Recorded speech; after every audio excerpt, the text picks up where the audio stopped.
Hello, everyone. Today, we're joined by Monica Montgomery Steppe, a council member from San Diego who is running for District 4 San Diego County Board of Supervisors. Monica, thanks for taking some time to be with us here today. Thank you so much for having me. Good to be with you all. Yeah, and why don't we start with a general question I'd like to ask all candidates. Tell us why, and if you can keep your, I know this ain't your first rodeo, but if you can keep your answers relatively short, since we have about an hour and a bunch of subjects to cover, that would be much appreciated. For starters, why don't you tell us kind of why do you want this job? Yeah, I will try my best to keep the answers as short as possible. But again, thank you so much for doing this and being engaged in this race. It's very, very important. I want to run for County Board of Supervisors because I believe that at the city I have demonstrated the work that I've done in changing the conversation in San Diego around equity, inclusion, and bringing that to a broader scale to the regional level at the county is extremely important for me. My pillars of governance really have not changed, but I think now I have even more experience to add to bring into that seat. And so my experience with, shepherding the council through the budget process, wherein our budget is $5.2 billion, the experience of establishing programming for first-time home buyers, the experience of reimagining public safety and being successful in that, where people actually do feel safer. And those are the types of things that I want to bring to the county. The last thing that I'll say, because I know we'll get into a lot of topics, is that we have really been dedicated to this community governance model, really adding community members' voices to the policy that we create and draft, and taking that and those ideas through an actual bureaucracy, which, as you all well know, has not been the easiest thing to do, but I've been dedicated to it no matter what hits I take, and no matter how it's perceived, dedicated to that process. And I think that we've come out on the other side better for it. Let me ask about your personal experience in the Q&A responses you sent us, and thanks for sending those in as well. I want to ask you a follow-up question about a personal experience you had with the county. Granted, it was the county of 20 years ago, but it's still county government, right? Even though it's changed some. And you wrote us, when I was 20 years old and a student at Spelman College, I became seriously ill and had to return to San Diego for my family to take care of me. During my recovery, my mother had to leave her job to be a full-time caretaker. We relied on county services and witnessed firsthand the flaws in the way resources were delivered and the stigma attached to those in need. Can you kind of briefly take us through what flaws you saw, whether they're still existing, and how you would correct them? Yeah, so I talk about that experience a lot more now in this leading up to this race because it is so relevant, and I want to make it plain for people as I ask for their support that when I'm sitting in that seat, I will be sitting there, as an attorney, as a former council member with that breadth of experience, but also as a person who has been on the other side, who has been on hold waiting for services, a person who has stood in line waiting for services while they were sick in their 20s. And so that's a very dramatic thing to go through at that age. And those people that I met that helped me through the process at the county did so because it was the goodness of their heart, but the system itself really oftentimes lagged on from the time that you apply for those types of services until the time that you receive them. And, the sacrifices that families have to make when someone becomes very ill to the point where they cannot work. And, so those are the types of things I'm talking about, those systemic changes that I think that, with new leadership at the county, a lot of the attitude really has changed toward our most vulnerable population, of which I have a full breadth of experience being a part of that population. But systems are hard to change, and it takes time to change the systems and the operation. And so I will be working, with partners at SEIU Local 221 and many, many other partners, UDW, of course, to make sure that we are not only making those decisions on the dais, but that they're being translated in the work that is being done on the ground. Now, let me ask you a question about philosophy before I turn the mic over to my teammates to ask more specific questions. But it seems to me that increasingly in the next decade, politicians are really going to have to grapple with super complex issues that are all interrelated, right? Climate, charging infrastructure, housing issues, where you put housing, what types of housing, transit issues, who's taking it, who's not taking it, why are those buses so empty? But so as you handle this, people's views on these are so different, right? There's not a lot of overlap. There's people don't agree. They may never agree. So I wonder philosophically how you approach a culture like that to balance people's wants and needs, and what you would do just philosophically with this almost intractable kind of disagreements that people seem to have these days.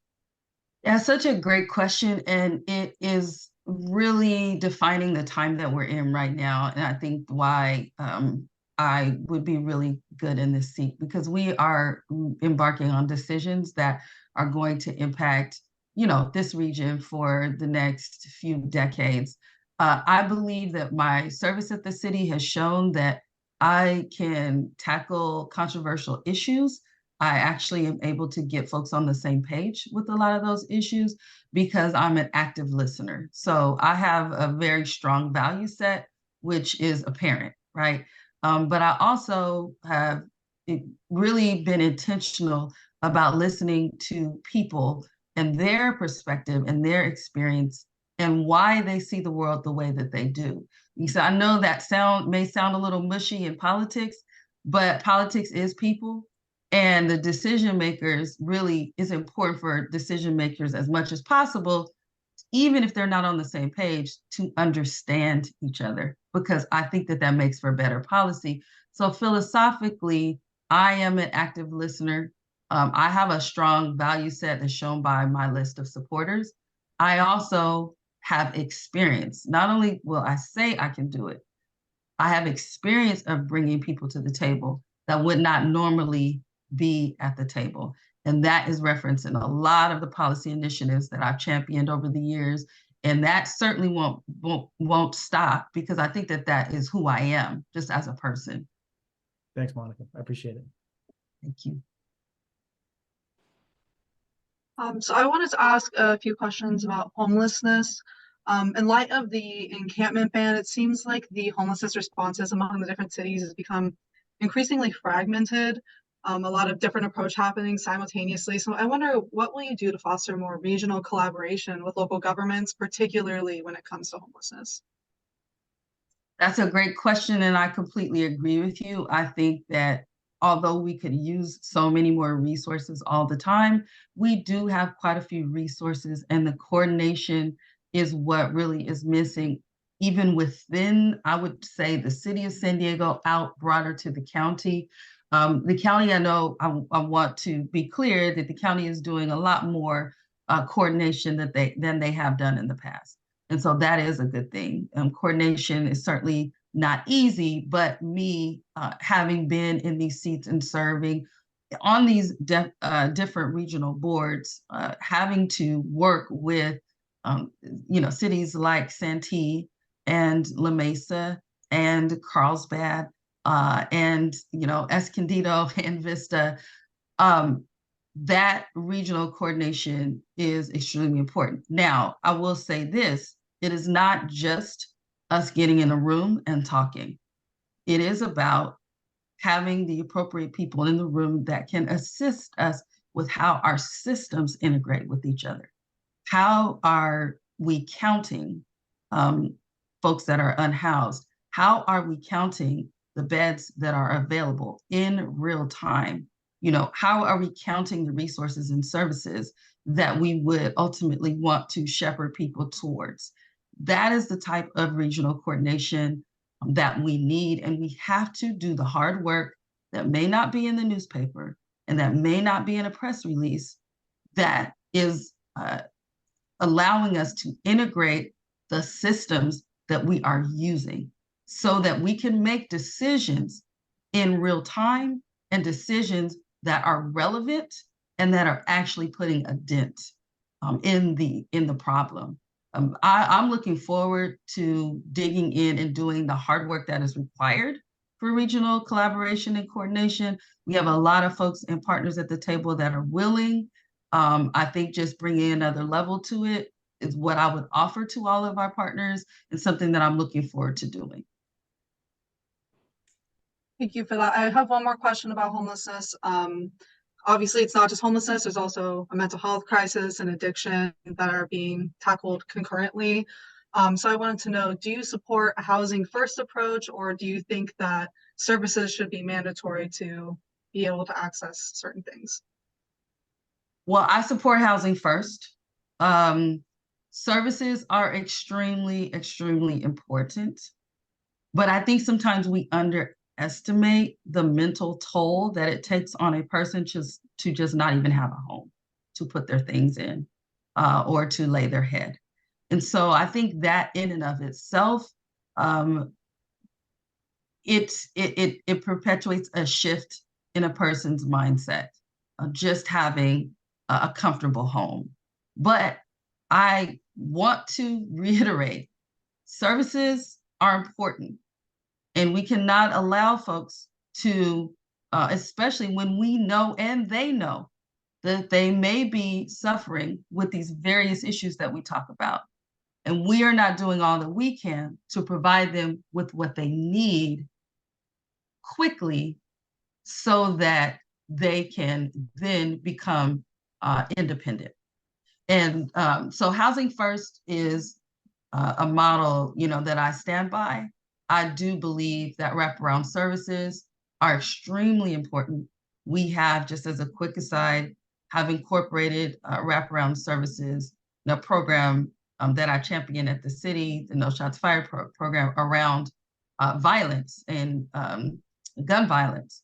But it has shown significant success because of the additional wraparound services that we have within the program. So they're very, very important, and I don't want to diminish the importance of services at all.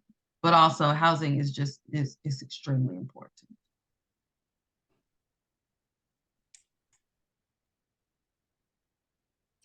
I want to ask on public transportation. What are your thoughts right now on how it's planning in the future of the county? And also, when was the last time that you used public transportation in San Diego? Yeah, so I do serve on the MTS board, and I used to take the trolley quite often before I bought my electric car. Pre-pandemic as well. I used to park right at 62nd and Aikens and take the trolley on in to City Hall, and also with kind of a crazy schedule, it's a bit harder to do that, which brings me to the answer to your first question, which is with public transportation. I do support the 5 big moves. I know, in San Diego and the entire region with our topography, it is harder to develop out a system that has, some of the amenities that, folks in Chicago and New York may have. And I definitely understand that. But in the meantime, as we move forward and develop out the 5 big moves, and more specifically, we have to focus on frequency. I think one of the reasons why people do not ride, who are currently choice riders, is because it may take them, an hour and a half to get somewhere, where if they hop in their car, it may, even with traffic, take them 30 minutes, right? So we have to make it more convenient. One of the ways to do that is frequency, investment in that, and also the rapid bus lines are very successful. So there are ways, as we move forward into the larger picture that we're looking at over the regional transportation plan and the 2050 goals, that we can be doing right now in order to increase ridership and make it a lot more convenient and easier for people. I think we, in all of these conversations, just the last thing I'll touch on is that, we cannot forget about folks who do not have a choice and ride our transit, and how convenient or inconvenient we are making it for people who are riding every single day. And as we make these changes, centering those that have been the backbone of our transit lines right now is extremely important to me as well. Critics of Five Big Moves say Sandag has never come close to answering very basic questions. They note the complete inability of the high-speed rail project to get going in 15 years because it's tough to buy land in urban areas. And when the critics at Sandag's meeting, including mayors of small towns, say this to Sandag and say, why do you think that you guys will have more success acquiring land for major rail than the bullet train does, which has a gigantic budget and which has been endorsed by voters? And we've never gotten a response from Sandag, neither the mayors of the small cities or the Union-Tribune Editorial Board. So I wonder about a belief that Five Big Moves will work when there's no precedent for something like that working in California in the last 40 years. It's been since BART that we had a major project like this, and it's tougher than ever to get big things built. So why do you retain faith in the Five Big Moves? Well, I retain faith in the concept and what we want to do, and that is making transit convenient so that people actually ride it. It is hard in a car-centric culture that we have to get folks out of their cars, and we definitely understand that. However, that is a phone ringing, and it's actually my husband's. Do you want me to turn it off or just continue on? Either. Yeah, if you want to take our call, we can pause it. You tell us. Okay, no, I can continue. We won't tell him that you didn't take his call. Okay. I have no idea where he is. He left his phone here. Anyway, so yeah, I agree. I mean, I will say with any policy decision that I ultimately support, I have to have all the details in front of me. But from what I've seen so far, conceptually, I still do support the Five Big Moves. And there are a lot of reasons for that. You know, years ago, we did not have the state mandates that we have now to get people out of their cars and to reduce GHG. We did not have climate action plans. We did not have these things that we do have now. So it is incumbent upon us, as was stated in the very beginning of this interview, that we absolutely have to begin to think about things differently. And those things that are just entirely unrealistic, we do have to scrap. I am, willing to certainly admit that. Giving Sandag sort of a timeline to get more details, I think is important because we do have to make decisions soon. But as I said, in the meantime, building off of what we have now, more frequency and making sure that people are using the newer construction up to UCSD and beyond that we have invested in, which took 30 years in and of itself, is important because we do have that we have that available to us as residents right now. Monica, I know my colleague Tanya had a few more questions she wanted to ask you, but since we're on the topic of transportation and climate, I wanted to just ask a follow-up question. You said you have an electric vehicle, but there's clearly a lack of infrastructure, and the cost of electric cars keeps a lot of people who, might want one, it's a very far reach. So what could the county do to make it better, or what do you see as a vision going forward to try to encourage people who can't even afford these vehicles right now? Yeah, great question. And I think investment at the federal level with regard to infrastructure for electric car charging stations throughout our region is one important thing, but also to mandate or incentivize companies to be able to produce at a larger scale so that the cost of the electric cars does go down.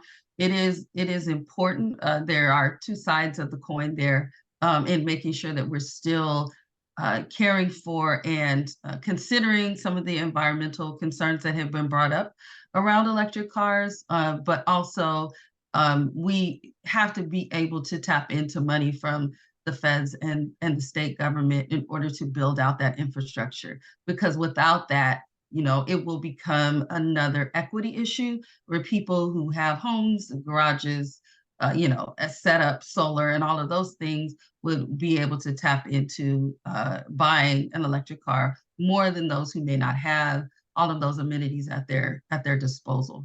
So this is another equity issue that we look at in climate. It's important that all of this be a part of a holistic conversation about how we reduce the greenhouse gas emissions and meet those state mandates. Thanks, Monica. I do have more questions, and I wanted to switch to the border. I know that the district that you are trying to represent does not integrates the border, but our county does. So I wanted to know your perspective on this shared issues that we have, including border weights and pollution. What do you see there that the county could step up?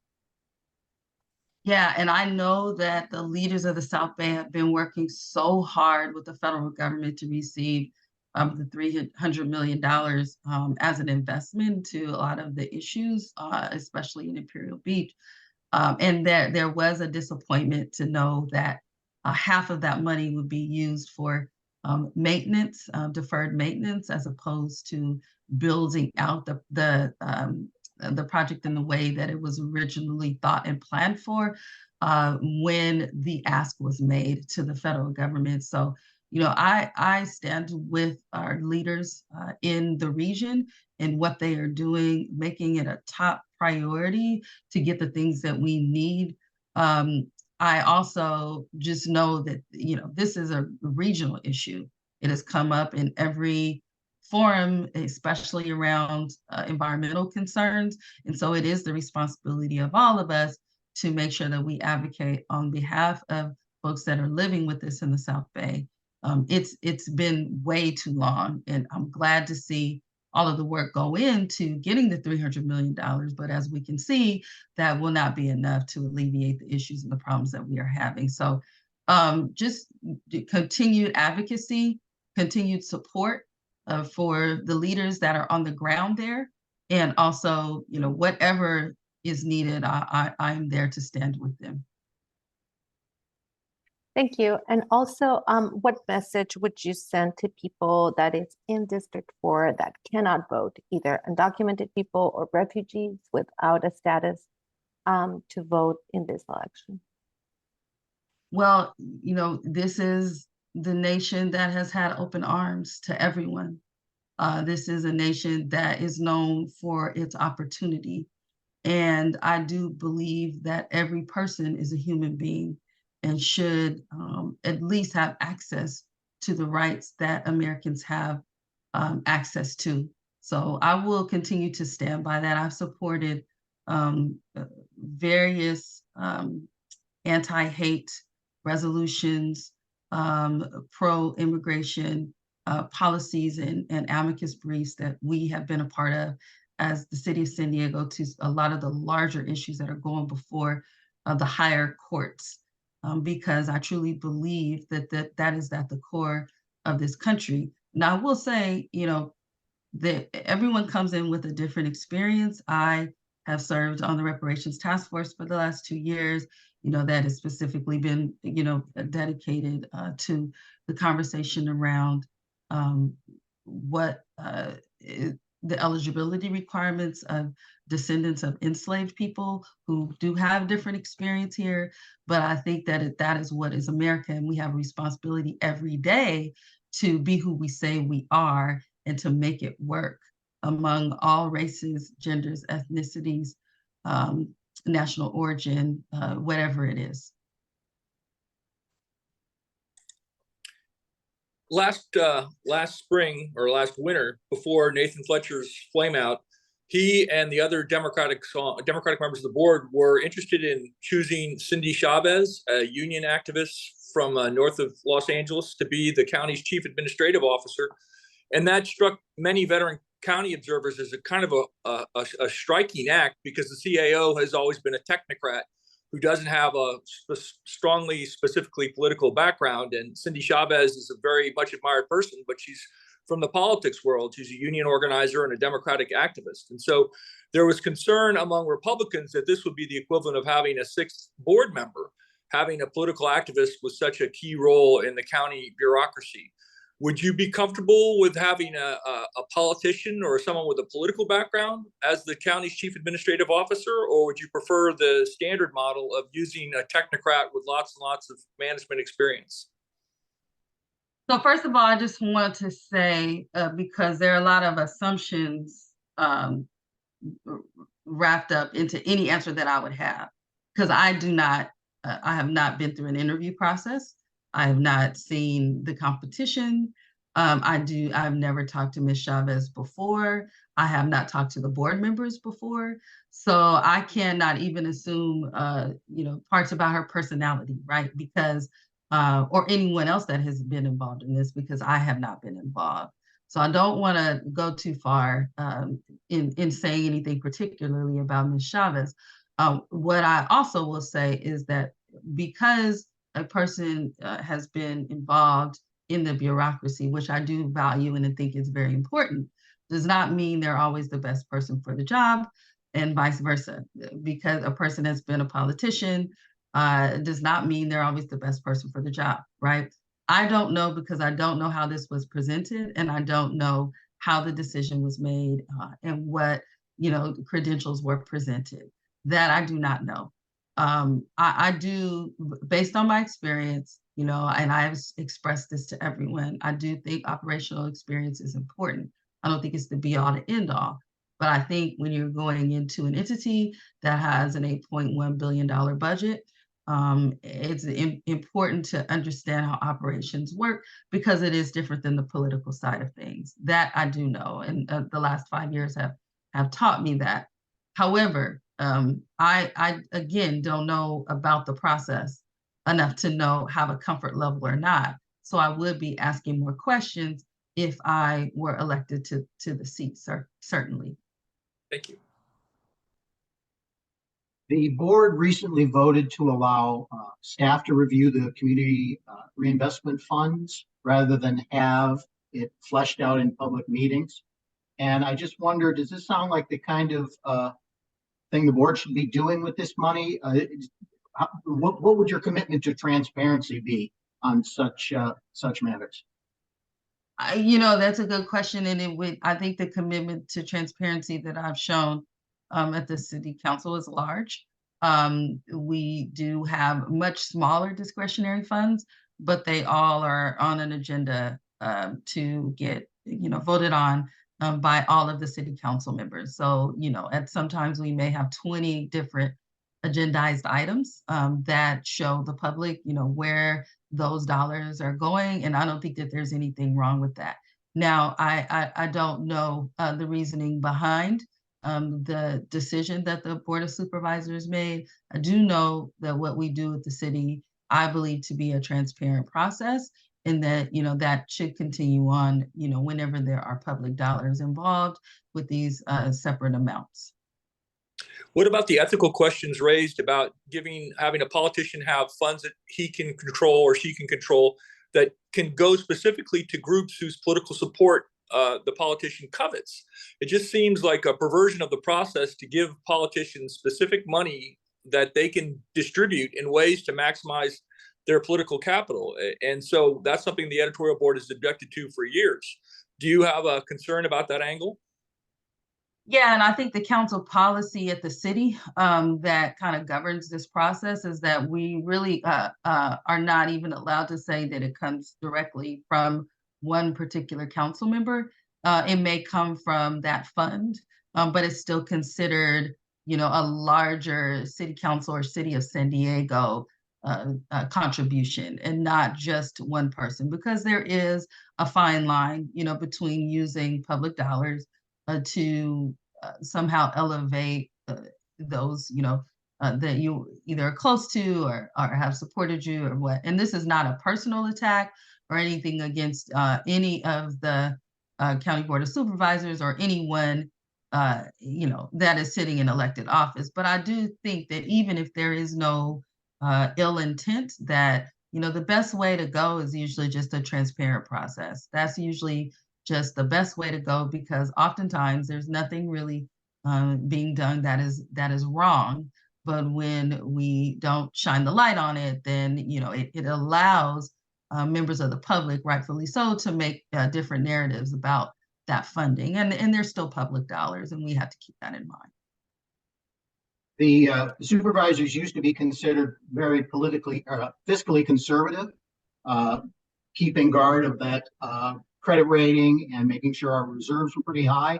That has changed of late, and I just wonder where you land on where your priorities land financially for the city having a high reserve and good credit rating while still balancing with providing the services that it's required to have.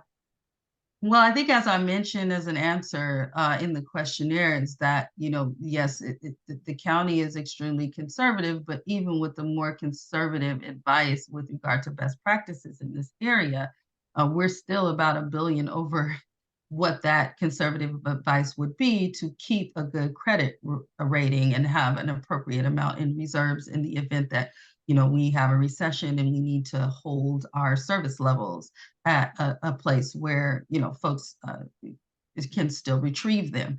And so I think we have a lot of room to work with to still be responsible according to best practices, credit ratings, and the like, but also just take care of some of the issues that we have at home. We all can walk out of our offices and see we have some major issues in this region. And to have as much money in the bank as we do and not really be considering how we can use, even if they're one-time funding for housing projects or special projects or special programming that we know has, a short lifespan, whatever it is, we have to take care of this region. And what we have done so far, and previous to the new leadership kind of taking an approach that we're not going to deal with homelessness because we can't solve it, that kind of thing. We have to look at this differently, and we can still be responsible and take care of the needs of the people of this region, including those that work at the County of San Diego. We can do those things, and it's time for us to sit down and figure out how we're going to do it. Monica, you kind of touched on this a little bit when my colleague Tanya asked you about the border, but what other issues outside your district do you feel need the most attention in the county that are not getting it when it comes to going north, when it comes to the beach communities? You'll be voting on a lot of issues outside of your district. So what issues do you feel need the most attention? Well, certainly homelessness is everywhere. The issue around housing is going to take effect in a lot of the unincorporated areas, some of which I would represent in this seat, but many I would not. And so the fairly new VMT standard that the county has recently voted on is a big issue that impacts the entire region. Also, the sheriff's department and the criminal legal system that we are dealing with right now, the jail system, those certainly impact the entire region, folks that live in the entire region, the families of the people that are currently in jail. So there are a lot of different issues that I think, from a holistic look at the entire region and not just the district, that we will continue to have to tackle at the County of San Diego. Thank you. I wanted to jump in with one more question about the transgender community. Obviously, we've heard not just at the national level, but even at the local level that this community has been under attack. Is there anything that you think the county should be doing that it isn't to better support this group? Good question. I think I can marry that a little bit with what has been going on in the jails and what we know that has occurred in the jails around and with the transgender community. I think that making it clear and holding officers or whoever else accountable for the treatment of folks who are transgender that are entering our various systems is extremely important. I think making sure that we are providing the care to the mental but physical health care to the transgender community is something that the county can do and amplify. I know that it is a priority at the county, but it certainly needs to be amplified. I have been a part of various resolutions and particularly honoring the lives of trans Black folks when it comes to violent hate crimes. I think that is extremely important to continue to bring the awareness to the entire region of what is going on, because sometimes it can be swept under the rug, but continuing to amplify the voice and also provide the resources is extremely important. Thank you. Yeah, I just wanted to jump in on, because you brought up the jails. I mean, I guess it's a bit of a governance issue because, of course, the sheriff is independently elected. But I don't know, it just looks to me like over the course of years, first with the sheriff, and then, I think also with the county supervisors, there hasn't been an appropriate, or certainly not an aggressive response to some very grievous problems, including denial and misinformation. So I guess I'd just like to hear what can be done and what's your perspective on what the supervisors can do. Oh, Jeff, I might take a little bit long on this one. I'll try. I'll try, because I think you bring up a larger issue. And the larger issue is simply that it is not politically safe at all to talk about law enforcement in any way, shape, or form. You will be punished, as I am being right now. Now, I'm looking at some of the things that I've championed that have brought overall crime down in the Southeastern Division, most of which is the council district that I currently serve, has brought overall crime down by 9%. That has brought gang homicides down by 67% in the last calendar year.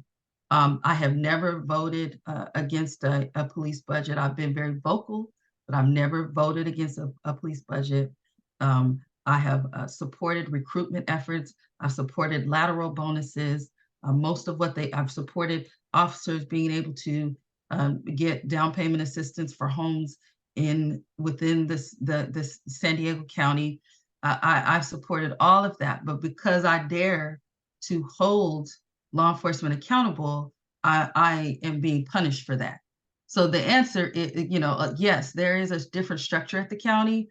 There's a state bill that is going through at the state legislature right now that would allow for oversight boards to be built out, where that would give the county board of supervisors more say in what goes on, and particularly within our jails. So certainly that is moving through the process, but there are also other things that can be done to invest in, nurses and those who are providing behavioral health services, those who are providing general health services within the jails. People are overworked. They're certainly underpaid. So we understand that aspect of it. There is an accountability factor here that is really just not a safe thing to do and to talk about. I'm going to continue to talk about it, obviously, because I think that I've done it in a reasonable way that works with all parties, and I will continue to speak to, the Police Officers Association in my current capacity. Whenever the Deputy Sheriff's Association wants to talk, I'm here. I do believe that they agree with some of the solutions around the mobile health crisis units, and really just going to calls where their specific training and expertise will be used, and not calls to maybe where social workers should go. So I think there are really some good solutions at the table, but within all of that, there's still the issue of accountability, and that has to be a part of the conversation. And so I will continue to do that because I think it's a fair conversation. And I think most people generally, without the sort of propaganda and misinformation, would be on the same page. Yeah. Thank you. Monica, just to follow up on that, can you be a little bit more specific when you say you're being punished for speaking out? Well, there have been in this campaign already some attacks, and I'm sure there will be more. And it really is a lot of misinformation that has been that is being put out there into the public sphere about my record. And so that's just what I'm talking about. And I guess punish, maybe I shouldn't use that word because this is politics. It's going to happen. All of us are going to be attacked when we put ourselves out there.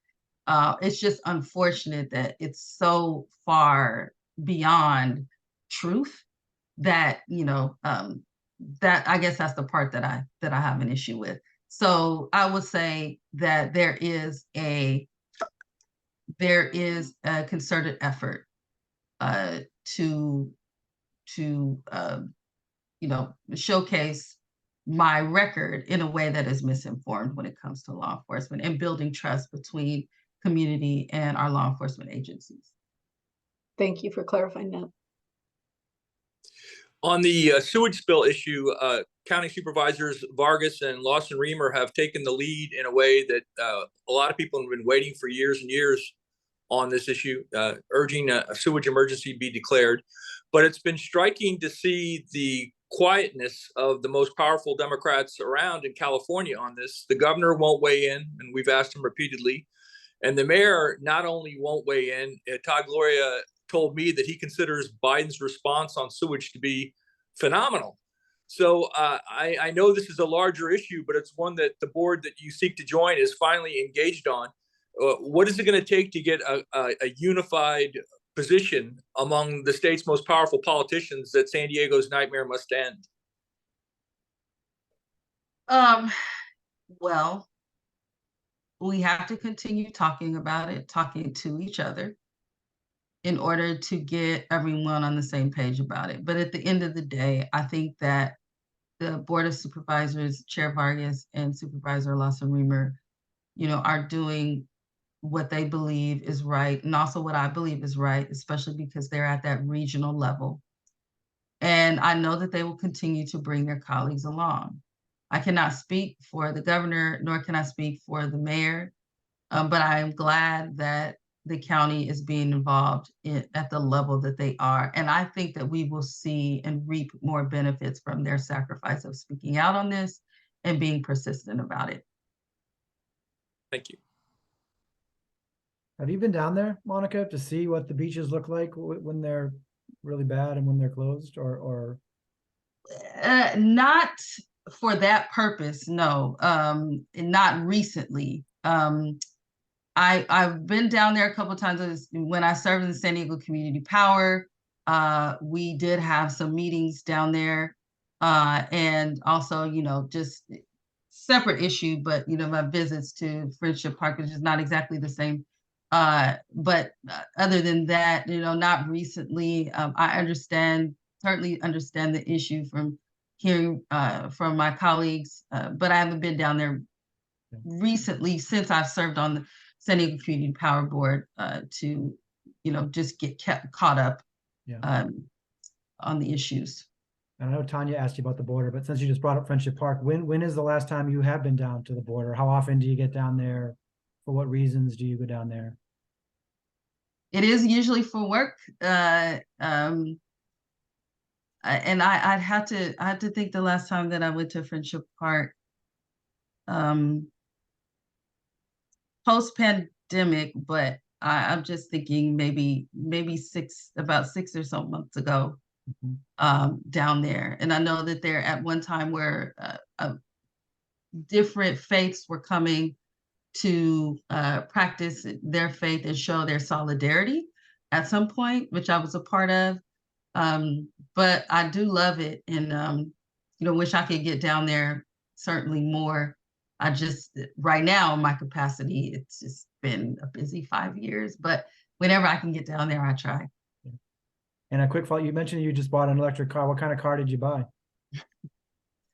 Well, my car actually bought the first one, the Kona. It was totaled in January. And so we just bought another one, a Kia. So that's what we have now. Yeah. You had mentioned that the reserves might be about $1 billion on the plus side. There might be some wiggle room there, money you could spend elsewhere. So just to take that number, $1 billion, how would you, if you were to have $1 billion to spend, how would you spend that? And if not necessarily on specific programs, like what ratio, like if you look at the county's budget, 20% is X, 30% is Y, what changes would you make to that proportion? What would you kind of disproportionately spend money on if you had that much money to spend? If that question. Well, we have, first of all, it is, I want to go through some of the technicalities because Correct. there is, No, okay. and we discuss this all the time. There is, there are ongoing funding sources, there are one-time funding sources. So anything that's ongoing, I think dedicating that to wages, salaries, benefits is extremely important. We look at the recent study that was done by the San Diego Workforce Partnership around behavioral health services and folks that are working within that industry that really need incentives to work within that industry and to not feel burnout, which is what we're seeing right now. So resourcing that, I think, would be a top priority for me.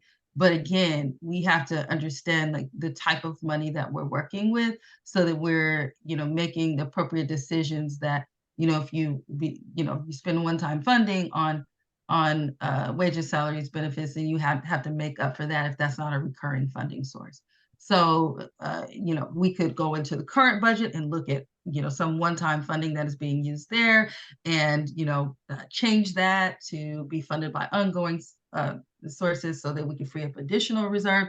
There are different ways to do it, but I think investing in people certainly to fulfill and to enter into this workforce that is really suffering and lagging right now, which results in people not receiving the resources that they actually need, is important. The other, I think, just, housing projects, shelter beds, looking at mental health facilities and beds that are needed. I think that is very, very important.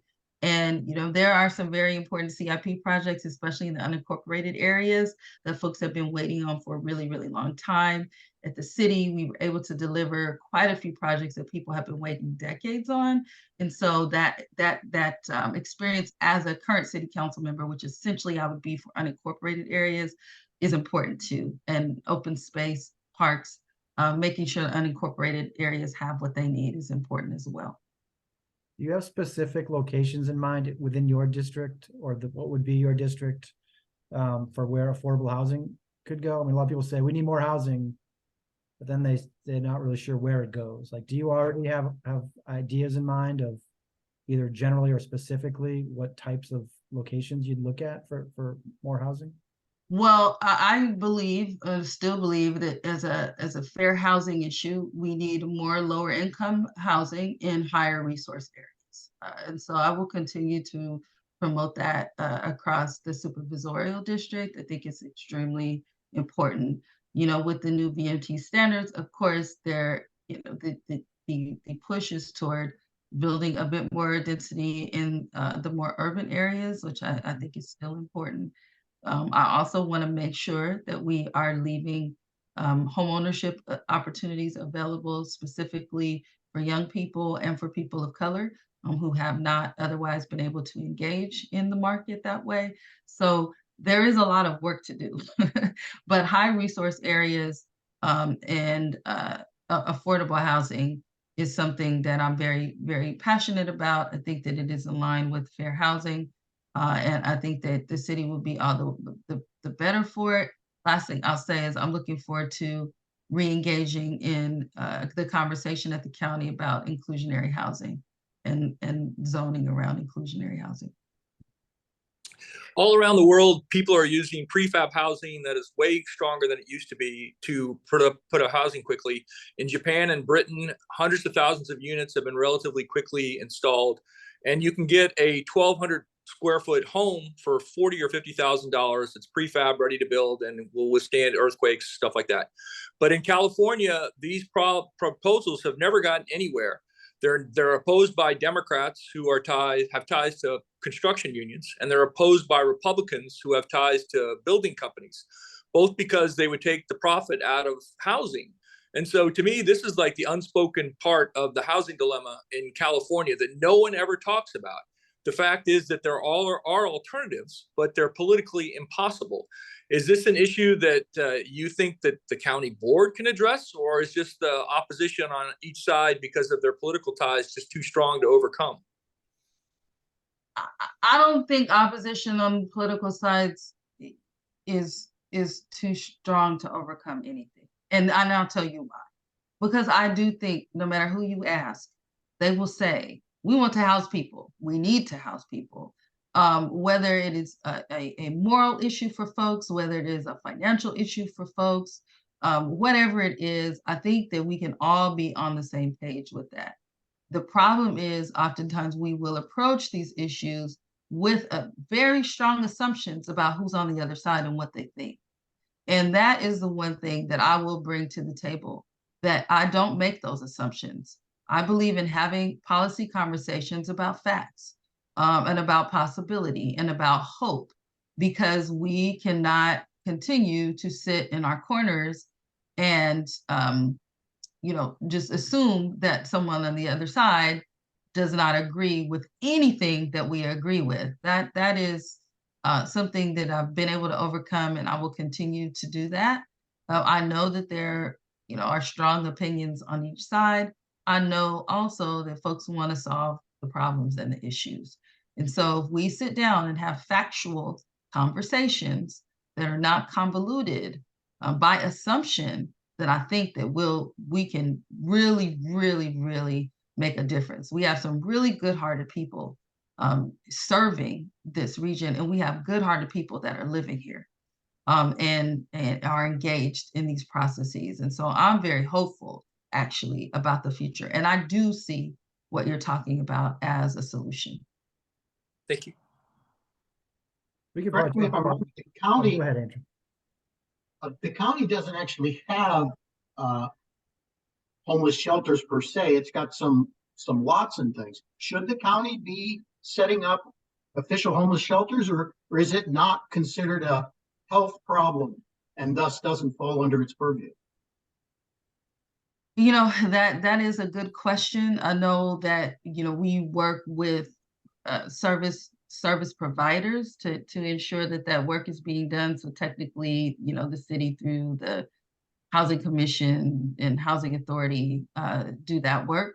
So what I would be, bringing into the conversation based on the last question, the county does have land. The county has land to set up, and it has the land use authority over that land. And so from there, we can explore different solutions.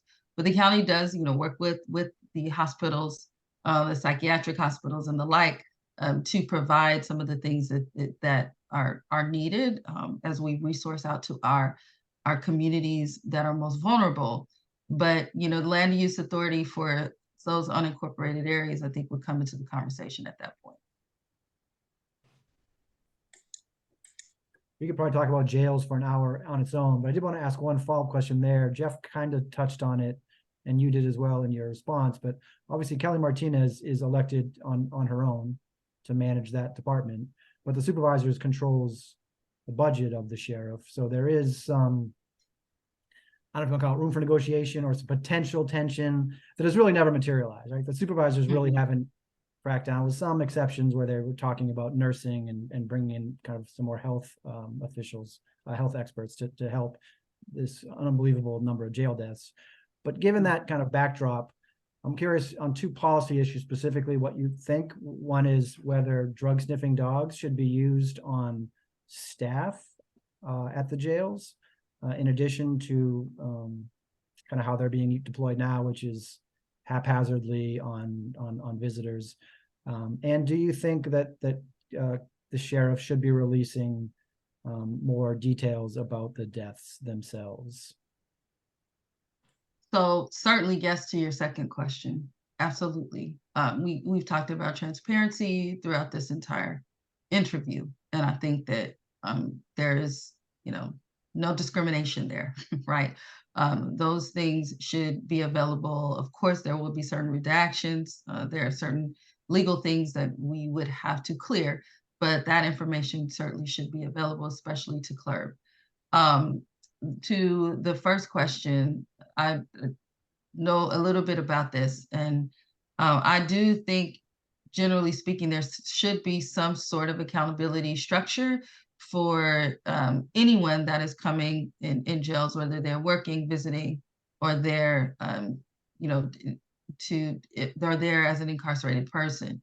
So yes, dog sniffing, if it's possibly that is a way, but there should be accountability measures for people because we don't know who's bringing what into the jails. And I think that that's extremely important. I will say that there is, according to my conversations, there are quite a few vacancies with regard to the deputies that are in the jails.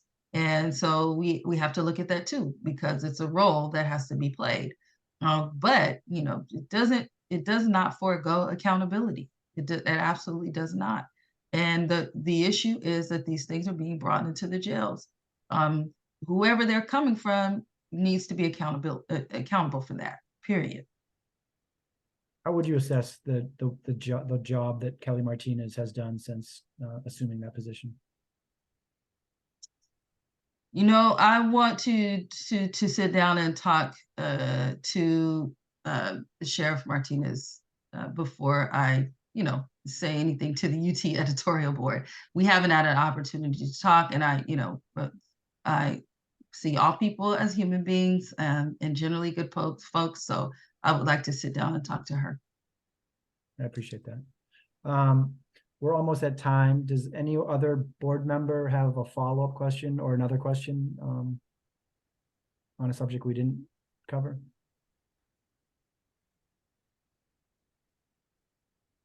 Seeing none. Monica, is there anything you want to cover?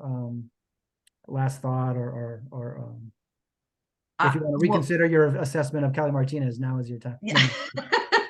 We'll just kick the mic to you for any kind of closing thoughts.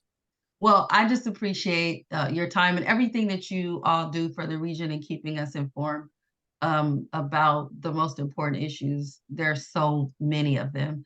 So thank you for that. I would be very, very honored to have the support of this editorial board.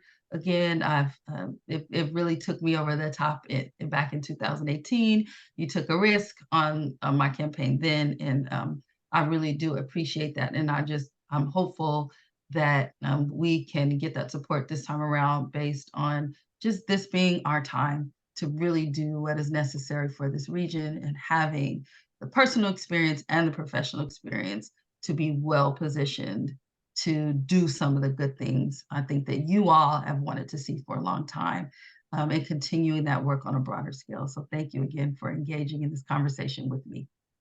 Thank you, Monica. I appreciate it. Thank you. See ya. Take care. Bye-bye. Thank you. Thanks. Thank you. Thank you.